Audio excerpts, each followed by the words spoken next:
Application of colloids. आज हम colloids की एप्लीकेशन करने जा रहे हैं कि कोलॉइड्स कहाँ कहाँ पर यूज किए जाते हैं। तो चलिए स्टार्ट करते हैं। सबसे पहले जो एप्लीकेशन है वो है मेडिसिन्स जो कि दवाइयाँ हम खाते हैं। देखिए, जो ज़्यादातर मेडिसिन्स हैं वो कोलॉइडल फॉर्म में होती हैं। इसमें क्या होता है कि इसमें लार्ज सरफेस एरिया होता है, क्योंकि इनका लार्ज सरफेस एरिया होता है, ज़्यादा एफिशिएंट होती है। कुछ एग्जांपल्स हैं कि जैसे कि अर्गियोल एक सिल्वर सोल होते हैं। अर्गियोल ये एक सिल्वर सोल्स होते हैं। ये सिल्वर सोल्स जो कि आई लोशन के होते हैं और एक कोलॉइड से ही बने होते हैं क्योंकि सिल्वर सोल्स होते हैं। दूसरा होता है मिल्क ऑफ मैग्नीशिया। ये है milk of magnesia. Milk of magnesia जो कि एक इमल्सन होता है, इसका यूज एंटा एसिड की तरह किया जाता है, यानी कि जो एसिडिटी होती है स्टमक में उसको रिड्यूस करने के लिए। इसके अलावा अगर कोई और बताऊं तो वो है कोलॉइडल गोल्ड। इसका यूज इंट्रामस्कुलर इंजेक्शंस के फॉर्म में किया जाता है।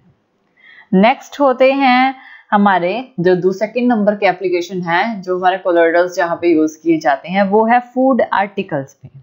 फूड आर्टिकल्स जैसे कि हम कोलॉइडल नेचर में बहुत सारी चीजें खाते हैं। ऐसी कौन सी चीजें हैं जो आप कोलॉइडल नेचर में खाते हो? Milk, butter, ice cream, fruit juice और हलवा। ठीक है, milk, butter, ice cream, fruit juice, halwa, ये जो सारी चीजें हैं ये कोलॉइड से मिलके बनी हुई होती हैं। छोटे छोटे पार्टिकल्स होते हैं ये, क्योंकि जो मिल्क है, मिल्क सिर्फ एक लिक्विड होता है जो बहुत सारी चीजों का मिक्सचर होता है। क्या किस किस चीज का? फैट, क्रीम और बटर, ये सब कुछ मिल्क से मिलता है। नेक्स्ट है फॉग, मिस्ट एंड क्लाउड्स। देखिए, ज्यादातर आप सर्दियों में देखते होंगे कि आपके आसपास बहुत सारी धुंध जमा हो जाती है। वो धुंध एक्चुअली में क्या है? रात के टाइम या दिन के टाइम भी वो रहती है। क्या होता है कि जो एयर के अंदर जो मॉइस्चर होता है ना, वो कंडेंस हो जाता है, मतलब जम जाता है। और कहाँ पे जमता है? डस्ट जो एटमॉस्फेयर में प्रेजेंट होती है उसके सरफेस पे वो जो मॉइस्चर है वो जम जाता है पार्टिकल्स की फॉर्म में, और ये क्या ड्रॉपलेट बना देता है। ये जो ड्रॉपलेट्स होती है ना, ये कोलॉइडल की होती हैं, कोलॉइडल साइज की होती हैं, जो एयर में फ्लोट करती रहती है, जिसे फॉग और मिस्ट कहते हैं। ये होता है फॉग और मिस्ट। जो हमारे रेन होते हैं वो भी दो ऑपोजिटली चार्ज क्लाउड्स जब मीट होते हैं, मिलते हैं एक दूसरे से, तब होती है। अब नेक्स्ट होते हैं, बात करें आर्टिफिशियल रेन की। आर्टिफिशियल रेन कैसे होती है? आर्टिफिशियल रेन तब होती है जब इलेक्ट्रिफाइड या फिर यानी कि स्प्रिंग इलेक्ट्रिफाइड को स्प्रे किया जाता है क्लाउड्स के ऊपर। मतलब कि एक ऑपोजिट चार्ज के कोलॉइडल डस्ट होते हैं, ऑपोजिट चार्ज के कोलॉइडल डस्ट या फिर सैंड पार्टिकल्स क्लाउड के ऊपर डाले जाते हैं, जिससे जो कोलॉइडल जो होते हैं वाटर पार्टिकल्स जो क्लाउड में प्रेजेंट होते हैं वो न्यूट्रलाइज्ड हो जाते हैं और कोगुलेट हो जाते हैं, यानी कि आपस में मिल जाते हैं और एक बड़ा वाटर का ड्रॉप बना लेते हैं, जिसकी वजह से आर्टिफिशियल रेन होती है। आर्टिफिशियल रेन जो होती है ये कॉमन सॉल्ट के थ्रू भी करवाई जाती है, यानी कि कॉमन सॉल्ट क्लाउड्स के ऊपर डाल दिया जाता है जो कि एक इलेक्ट्रोलाइट की तरह काम करता है और वाटर पार्टिकल्स को कोगुलेट कर देता है, यानी कि इकट्ठा कर देता है। नेक्स्ट होते हैं फॉर्मेशन ऑफ डेल्टा। डेल्टा मतलब कि डेल्टा आप क्या समझते हो? डेल्टा से डेल्टा जैसे कि एक ट्रायंगल।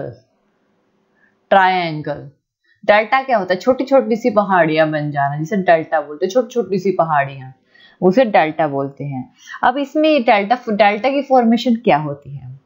देखिए, जैसे कि सी वाटर यानी कि समंदर का पानी होता है।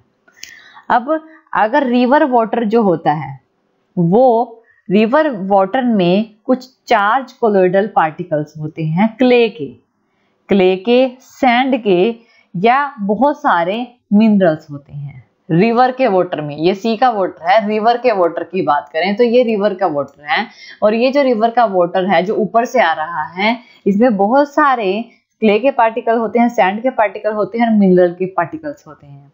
और जो सी वाटर होता है ये इसमें बहुत ही बड़े बड़े स्टोन होते हैं। सी वाटर में बहुत बड़े बड़े स्टोन्स होते हैं जिसमें इलेक्ट्रोलाइटिक ये डिसॉल्व होते हैं, इसमें कुछ इलेक्ट्रोलाइट होते हैं।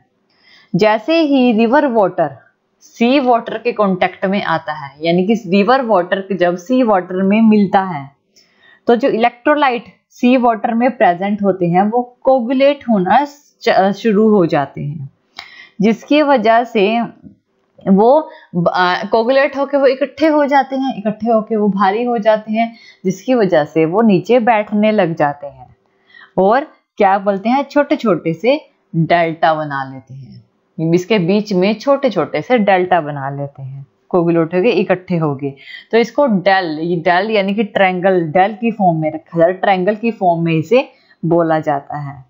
तो ये होता है formation of delta, coagulation particles के, कोगुलेशन पार्टिकल के इकट्ठा होने की वजह से, क्योंकि ऑपोजिट चार्ज हो जाते हैं ना, तो आपस में मिलके छोटे छोटे से भारी हो जाते हैं, इकट्ठे होके और बैठने लग जाते हैं, जिससे डेल्टा बन जाते हैं और फिर इस फॉर्म में रिवर वाटर गिरता है। ये बीच में हमारा डेल्टा है जो कि यहाँ पे सी वाटर और रिवर वाटर ने मिल के जो पार्टिकल्स है इन्होंने मिलके बनाया है। ये जो सैंड, ये जो डेल्टा होता है इसमें सैंड, क्ले पार्टिकल्स होते हैं जो कि सॉल्ट ऑफ सी वाटर के कोगुलेशन से मिलके बने हुए होते हैं। नेक्स्ट होते हैं जो कलर्ड की एप्लीकेशन है, ब्लू कलर ऑफ स्काई। देखिए स्काई जो होता है वो ब्लू कलर का होता है, दिखता है, क्योंकि स्कैटरिंग ऑफ लाइट की वजह से ऐसा होता है। जो कोलोइडल डस्ट पार्टिकल्स होते हैं जो एयर में प्रेजेंट होते हैं, इसमें रे लाइट स्कैटरिंग होती है और जिसकी वजह से इसकी जो वेवलेंथ होती है, जो कलर की वेवलेंथ जो डिफ्लेक्ट करती है वो स्मॉलर वेवलेंथ होती है और इसकी वजह से हमें वो ब्लू दिखाई देता है। इसमें जो स्कैटर्ड लाइट होती है वो प्रोपोर्शनल होती है 1/λ⁴। ब्लू कलर जो होता है वो हमें इसी फॉर्म में ही दिखाई देता है, क्योंकि जो वाइट सनलाइट का ब्लू कलर होता है उसकी मिनिमम वेवलेंथ होती है और वो ज़्यादा स्कैटर होता है, जिसकी वजह से हमें स्काई ब्लू दिखाई देता है। नेक्स्ट होता है टेल ऑफ कॉमेट। जब कोई भी कॉमेट स्पेस में से जा रहा होता है तो उसमें क्या होता है कि उसमें भी हमें कोलोइडल पार्टिकल्स, उसकी वजह से हमें टेल, उसकी जो पीछे पूंछ दिखाई देती है एक तरह की। तो ये टिंडल कौन होता है, ये भी स्कैटरिंग ऑफ लाइट की वजह से होता है। जो छोटे छोटे से सॉलिड पार्टिकल्स होते हैं जो कॉमेट पीछे छोड़ता है अपने पाथ में, उसमें लाइट स्कैटर होती है, जिसकी वजह से हमें उसकी वो टेल दिखाई देती है। नेक्स्ट होता है ब्लड। ब्लड में कोलोइड, देखिए ये एक कोलोइडल, ब्लड भी एक कोलोइडल सॉल्यूशन होता है जो हमारे बॉडी के अंदर है। कोलोइडल सॉल्यूशन होता है जिसमें एब्यूमिनॉइड होते हैं और ये करते हैं ब्लीडिंग को। इनका काम क्या होता है, जो अगर हमें इंजरी हो जाती है, चोट लग जाती है, तो ब्लीडिंग जो हमारी बॉडी से होती है उसको स्टॉप करना, ताकि और ब्लीडिंग ना हो, फर्दर ब्लीडिंग ना हो। तो वो क्या करता है, उस ब्लीडिंग को वहां से रोक देता है। जब हम कोई भी ऐसी चीज या फेरिक क्लोराइड सॉल्यूशन या कोई भी लगाते हैं, कोई भी सॉल्यूशन उस पर लगाते हैं, तो वो उसको ब्लड को रोक देता है। क्यों होता है वो? क्योंकि ये जो हम सॉल्यूशन लगाते हैं वो हमारे ब्लड को कोगुलेट कर देता है। कोगुलेट यानी इकट्ठा करके ब्लड को वहां पे जमा देता है, और जब ब्लड जमा हो जाता है उसे ब्लड क्लोट बोलते हैं। ब्लड की क्लोट बन जाती है, जम के वहां पे इकट्ठा हो जाता है ताकि फर्दर ब्लड ब्लीडिंग ना हो और वो ब्लीडिंग वहीं पे रुक जाए। नेक्स्ट एप्लीकेशन होती है क्लीनिंग ऑफ सोप। जो सोप सॉल्यूशन होता है वो भी कोलोइडल नेचर में होता है। यह कहता है डस्ट पार्टिकल्स को रिमूव करता है क्लॉथ पे से, इमल्सिफिकेशन की तरह, इमल्सीफायर्स का यूज करते हैं इसमें। जैसे कि आपकी शर्ट है, शर्ट पे कोई चिकनाहट, ग्रीस, ऑयल या कुछ भी लग जाता है, तो उसको हम किससे रिमूव करते हैं? सोप से, क्योंकि सोप उसको इमल्सिफाई करता है। तो क्लीनिंग एक्शन ऑफ सोप भी कोलोइडल की ही एप्लीकेशन होती है। नेक्स्ट है स्मोक स्क्रीन। स्मोक स्क्रीन में इसका स्मोक स्क्रीन क्या होता है? ये कोलोइडल डिस्पर्जन होता है पर्टिकुलर सब्सटेंस का, जैसे कि एयर में टाइटेनियम ऑक्साइड का प्रेजेंट होना या फिर SiCl4 का प्रेजेंट होना। नेक्स्ट होता है इंडस्ट्रियल एप्लीकेशन ऑफ कोलोइड्स। सबसे पहला होता है सीवेज डिस्पोजल। अब यहाँ पे क्या होगा, इंडस्ट्री में हम कोलोइड्स एप्लीकेशन कैसे होते हैं? सबसे पहले सीवेज डिस्पोजल कैसे? सीवेज का पानी आपको पता होगा, सीवरेज का पानी जिसे आप बोलते हो, तो उसको डिस्पोजल किया जाता है। उसे कैसे डिस्पोज किया जाता है? देखिए जो कोलोइडल उसका जो पानी होता है ना सीवेज का, उसमें बहुत सारे डर्ट होते हैं, मड होती है, गंदगी होती है, इलेक्ट्रिक चार्जेस होते हैं। तो ये जो सीवेज वाटर है ये पास किया जाता है प्लेट्स में से, और वो जो प्लेट्स होती हैं वो हाई पोटेंशियल की प्लेट्स होती हैं, यानी उस पर इतना पोटेंशियल होता है कि जो कोलोइडल पार्टिकल्स होते हैं उन्हें इकट्ठा कर लेता है अपनी प्लेट्स पे, यानी इकट्ठा करके कोगुलेट कर देता है और इलेक्ट्रोफोरेसिस करते हैं इसमें, जिससे कि जो सब्सटेंस होता है, मैटर होता है, वो रिमूव कर दिया जाता है। इस तरह से सीवेज को डिस्पोजल किया जाता है। नेक्स्ट है प्योरिफिकेशन ऑफ वाटर। देखिए जो प्रेसिपिटेशंस होती हैं, कोलोइडल इम्प्योरिटीज होती हैं जो पानी में प्रेजेंट होती हैं, उसको हम कुछ इलेक्ट्रोलाइट जैसे कि एलम्स को ऐड करके साफ कर सकते हैं पानी को। जैसे कि नेगेटिव चार्ज कोलोइडल पार्टिकल्स होते हैं जो इम्प्योर होते हैं, उसे कोगुलेट किया जाता है जब उसमें Al3 पॉजिटिव आयंस डाल दिए जाते हैं, जिससे कि क्या हो जाता है, वो इकट्ठे होकर सेटल डाउन हो जाते हैं और प्योर वाटर सेपरेट हो जाता है।